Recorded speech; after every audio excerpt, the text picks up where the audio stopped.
majina naitwa Abubakar Omar. Mimi ni mkaaji wa hapa Elgeyo Marakwet County. Mfanyikazi ambao tunafanya hapa kichinjio.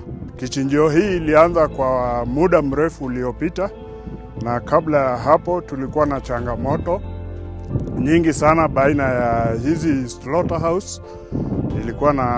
Tulikuwa tunapitia shida mingi kwa sababu hazikuwa na vifaa za kutosha. Lakini kwa wakati huu tulipata ufadhili kutoka Kelcop ambao walikuja wakatusaidia sana kwa ujenzi ambao walitufanyia, wameturahisishia kazi. Hii kichinjio ya hapa imeajiri watu wengi tangu wakati walipoanza kujenga hadi wakati wa sasa. Imetusaidia watu wengi sana, wamenufaika nayo.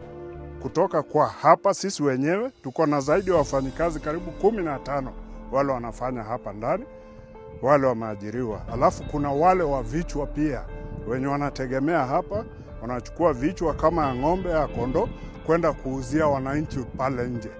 Then kuna watu ya butchers pia ambao wanakatakata hizo nyama, inafaidi community kwa ujumla hii kichinjio hapa. So tumeshukuru Kelcop sana kwa ufadhili wao, kwa sababu wameturahisishia kazi ambayo ilikuwa inatusumbua hapa mbele. So tunashukuru, na tungeomba zaidi ikiwa kuna usaidizi zaidi yenye watatusaidia, bado tunahitaji.